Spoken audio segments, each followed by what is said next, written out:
Et évidemment, Natacha Polony, il y a ce matin le point et l'interview de Laetitia Hallyday. Oui, alors quand j'ai discuté un petit peu dans la rédaction pour savoir, alors est-ce que j'en parle dans ma revue de presse, on m'a dit mais oui, mais bien sûr, mais évidemment, le point interview fleuve, 14 pages.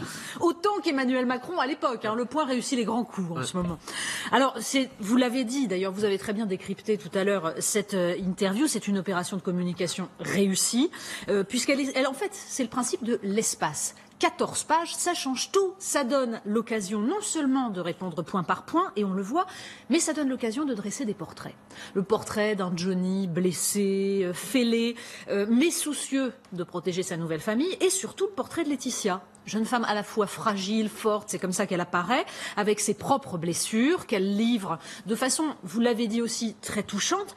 En fait, c'est impeccable et je pense que Laetitia Hallyday peut remercier Le Point d'avoir consacré une telle place parce que c'est un élément essentiel dans son image, même si je pense qu'il y a de la sincérité là-dedans. Vous avez raison, il y a des portraits aussi de Laura, il y a les portraits des enfants qu'elle fait finalement. C'est un travail minutieux. Alors simplement, il y a un autre texte et un autre portrait en creux ce matin dans la presse et qui, je l'avoue, a retenu davantage mon attention, c'est la une de Libération. Charlie par Lançon, l'horreur intime. Ouais. Philippe Lançon, c'est ce journaliste, membre de la rédaction de Charlie Hebdo, qui a survécu au massacre en ayant la mâchoire arrachée. Donc il est sur son lit de douleur depuis 2015. Il a eu la mâchoire emportée, donc il raconte les greffes de péroné, le péroné qu'on reprend pour reconstruire la mâchoire, les poils qui finissent par pousser à l'intérieur de sa bouche. On imagine le calvaire de cet homme, son calvaire. Et puis surtout l'épuisement, la culpabilité, l'obsession de reconstituer les dernières heures pour y guetter des signes annonciateurs, par exemple dans la pièce de Shakespeare qu'il a vue la veille, parce qu'il en a fait un livre, et dans ce livre, il écrit « Il ne s'agirait pas de noter les choses essentielles, les grandes étapes, ça c'est une perspective d'homme vivant et bien portant.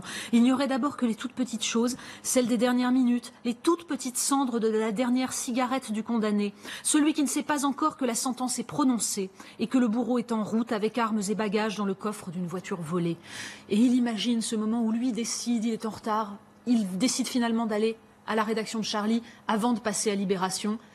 Et à ce moment-là, des hommes sont déjà en train de prévoir, ils ont déjà décidé la mort et le massacre. Alors, Libération précise d'ailleurs qu'ils n'ont pas retranscrit les passages du livre qui sont les plus insoutenables. Le lecteur pourra s'y reporter. Il y a seulement ceux qui permettent de comprendre en fait comment un survivant devient un autre. Il n'est plus l'homme qu'il a été. Alors il faut lire aussi dans Charlie Hebdo, moi je le fais toutes les semaines, la chronique de Philippe Lançon. Et depuis 2015, Philippe Lançon raconte sa survie. Et il le raconte sur un ton absolument extraordinaire. Cette semaine, il parle de ses cauchemars qui mêlent l'enterrement de son père et les morts du 7 janvier. Il parle de l'épreuve, si solitaire, aussi collective soit-elle, du deuil. Et de la mélancolie de celui qui a, dit-il, échangé son passeport avec les morts. Et l'éditorial de Laurent Geoffrin resitue bien aussi.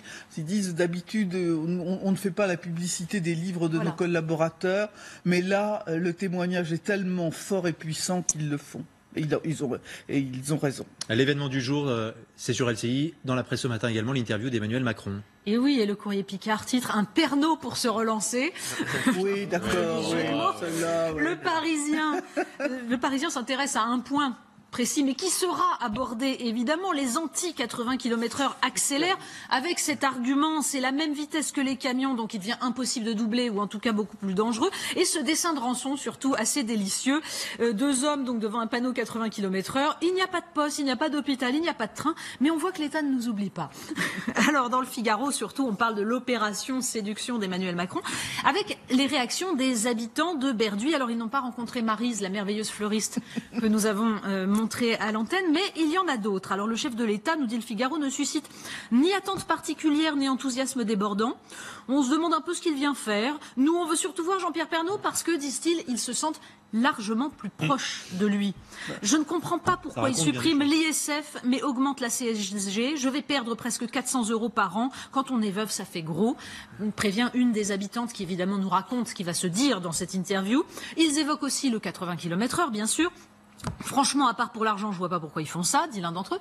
Mais on lit cet article et on se dit que Les habitants de Berduy ont beaucoup d'humour d'abord. Il y en a un qui dit la venue de Macron, ça me fait ni chaud ni froid. Par contre, le Tour de France qui passe ici le 13 juillet, ça m'intéresse. Et on sent la provocation, le plaisir qu'ils ont dû prendre. Ils sont surtout excessivement lucides. L'un d'eux dit ça fait 3 jours que toute la France nous prend pour des pecnos. Que Macron vienne ici redorer son image, ok, mais si c'est pour dégrader la nôtre, c'est pas la peine qu'il reste chez lui.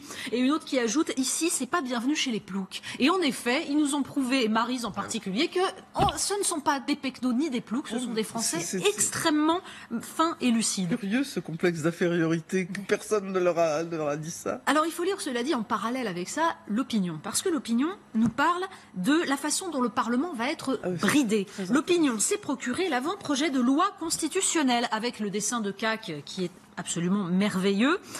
Donc les arbres figurant la colonnade du Palais Bourbon, les présidents de l'Assemblée et du Sénat devant qui ont l'air un peu ronchons parce qu'Emmanuel Macron est en élagueur massacreur. Je vous avais dit que ça me bouchait la vue. Et en fait, la conclusion de l'opinion, c'est qu'à travers l'ordre du jour, les délais réduits, le droit d'amendement encadré, eh bien l'exécutif s'arroge davantage de pouvoir. C'est vrai qu'en Ve République, il en manquait un peu. L'article du jour, Natacha Polony. Alors, elle est très intéressante. C'est une tribune, en fait. Une tribune de l'ambassadeur de Hongrie en France, publiée par Le Figaro. Puisque vous savez qu'on parle beaucoup de Viktor Orban et de sa victoire. Et donc l'ambassadeur de Hongrie a voulu répondre aux médias français sur le concept de démocratie illibérale. Et il ne faut surtout pas balayer ça d'un revers de main. Parce qu'en fait, il dit que c'est perçu ici, et bon, peut-être à raison un petit peu, comme la fin des libertés. C'est vrai qu'il y a 2-3 lois sur la presse, par exemple, qui mettent la puce à l'oreille. Mais il cite la lettre du discours de Viktor Orban le 26 juillet 2014 quand il a forgé ce concept. Et il faut lire ça puisque ça s'appuie en fait sur l'imposition brutale du libéralisme économique dans les années 90. L'organisation libérale de la société, disait Viktor Orban, se fonde sur le principe que tout ce qui ne porte pas atteinte à la liberté d'autrui est permis. Mais nous avons eu besoin de 20 ans pour constater que si c'est là une idée éminemment attrayante, on ne sait pas en revanche qui va dire à partir de quand quelque chose porte atteinte à ma liberté. Et puisque personne n'a été désigné pour le faire, nous avons constaté que c'est le plus fort qui finit par décider. C'est une critique de nos sociétés néolibérales. Et ça, en revanche, ça mériterait un débat parce que c'est intéressant pour nous aussi. Merci beaucoup, Natacha Polony.